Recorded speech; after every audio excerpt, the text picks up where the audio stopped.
Assalamualaikum warahmatullahi wabarakatuh. Salam, Om Swastiastu, Namo Buddhaya, salam kebajikan. Puji syukur kehadirat Allah SWT atas nikmat sehat dan panjang umur. Kami dari kelompok 6 yang terdiri dari Muhammad Abdullah, Siti Ramzi Kholisa, Maro Aini, dan Suraya Ananda Dwiyanti akan menyampaikan hasil analisis pendekatan struktural puisi Bunga dan Tembok karya Wiji Tukul, yang dimana tugas ini diberikan oleh dosen mata kajian kuliah mata kajian puisi, yaitu Ibu Fatimah MPD, untuk memenuhi tugas akhir. Yang selanjutnya, pembacaan hasil analisis pendekatan struktural akan disampaikan oleh saya, Muhammad Abdullah, selanjutnya akan disampaikan oleh Maro Aini, dan berikutnya oleh Siti Ramzi Kholisa, dan yang terakhir oleh Suraya Ananda Dwiyanti. Pada bait pertama berbunyi, puisinya yaitu seumpama bunga, kami adalah bunga yang tak kau kehendaki tumbuh. Engkau lebih suka membangun rumah dan merampas tanah. Struktur batin puisi tersebut yaitu tema. Tema dalam puisi Bunga dan Tembok yaitu tentang terjadinya penindasan dan kesewenang-wenangan pemerintah dalam menjalankan tugasnya, yang menggusur rumah dan merampas tanah milik rakyat kecil. Rasa. Perasaan yang terasa dalam puisi Bunga dan Tembok adalah perasaan sedih yang tak terkira akibat rumahnya digusur dan terjadinya perampasan tanah oleh rezim Orde Baru, serta penderitaan rakyat yang ditindas.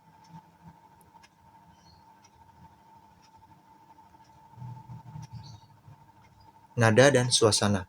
Nada dan suasana dalam puisi Bunga dan Tembok menggunakan nada mengkritik, menentang, dan melawan yang dituangkan oleh Wiji Tukul untuk menyampaikan perasaan geram dan marah. Suasana yang muncul adalah sangat kacau dan berantakan, karena terjadinya kesewenang-wenangan pemerintah terhadap rakyat kecil. Amanat.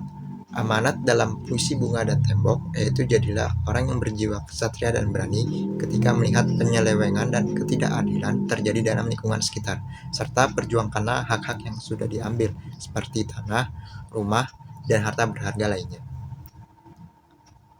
Adapun struktur fisik diksi dalam puisi tersebut, pengarang menggunakan kata-kata yang tidak langsung, seperti pada bait pertama yaitu ada kata bunga. Dalam puisi ini berarti sesuatu yang indah atau kembang desa.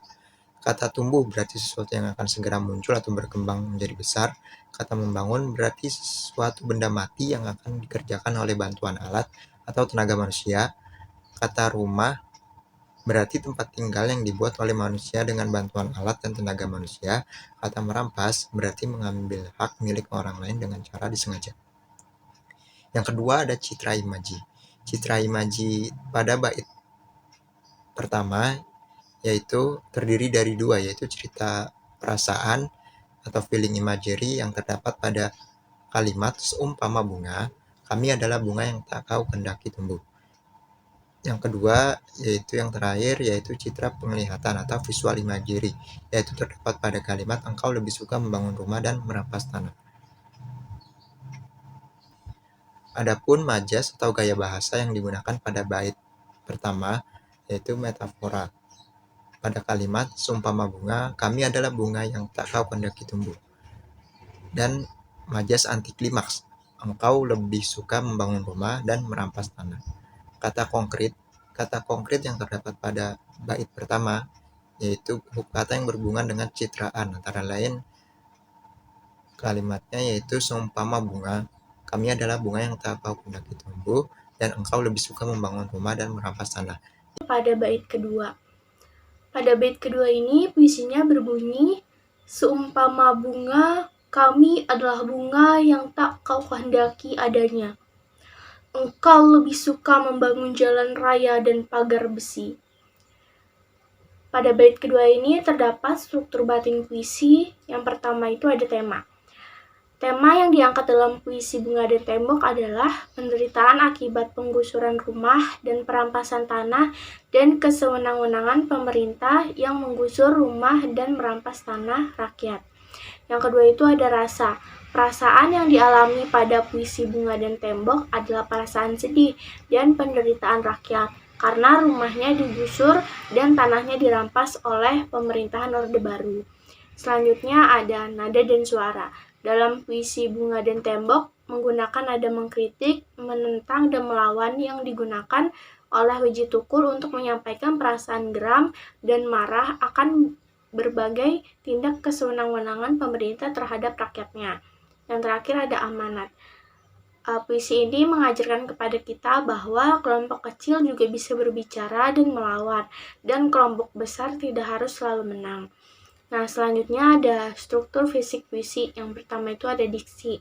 Pada bait kedua ini memiliki diksi yang dominan dengan penggunaan kata-kata bermakna konotatif, yang artinya maknanya kiasan atau memiliki arti yang bukan sebenarnya. Nah, terdapat pada kalimat seumpama bunga, kami adalah bunga yang kau kehendaki. Nah, pada kata bunga ini merupakan diksi konotatif yang dapat diartikan sebagai rakyat kecil yang haknya tertindas. Yang kedua itu ada citraan atau imaji. Pada bait kedua ini terdapat citraan perasaan dan citraan penglihatan. Nah, citraan perasaan itu terdapat pada kalimat seumpama bunga, kami adalah bunga yang tak kau kehendaki adanya. Sedangkan citraan penglihatan itu terdapat pada kalimat engkau lebih suka membangun jalan raya dan pagar besi.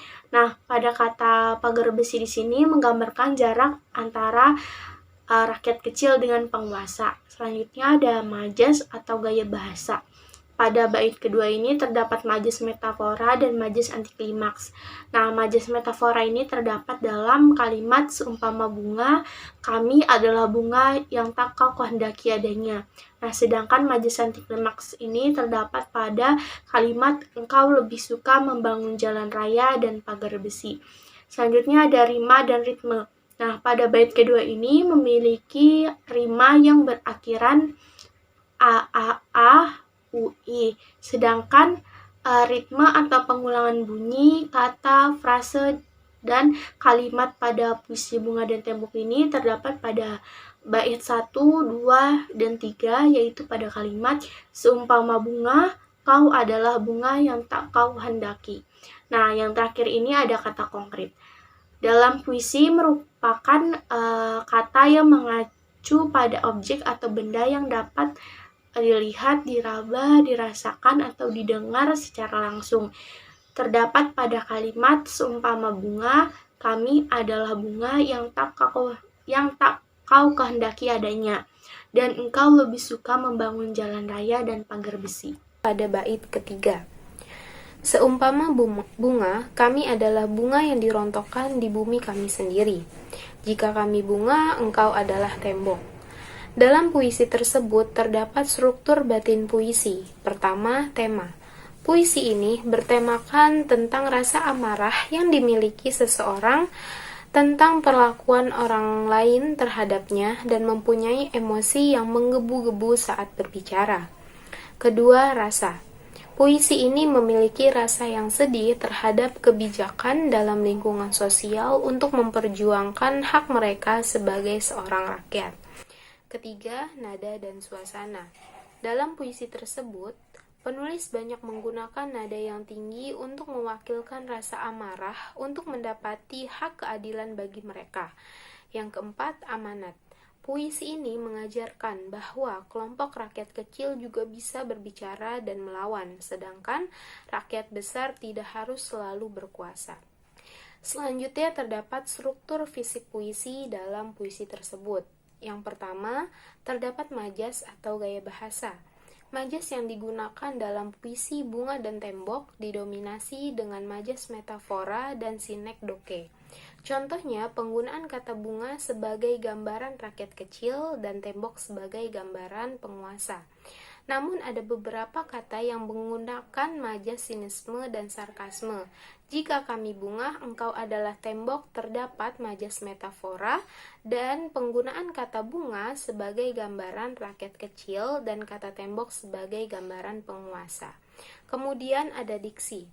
Puisi ini memiliki diksi yang dominan dengan penggunaan kata-kata bermakna konotatif. Artinya, maknanya kias dan memiliki arti yang bukan sebenarnya.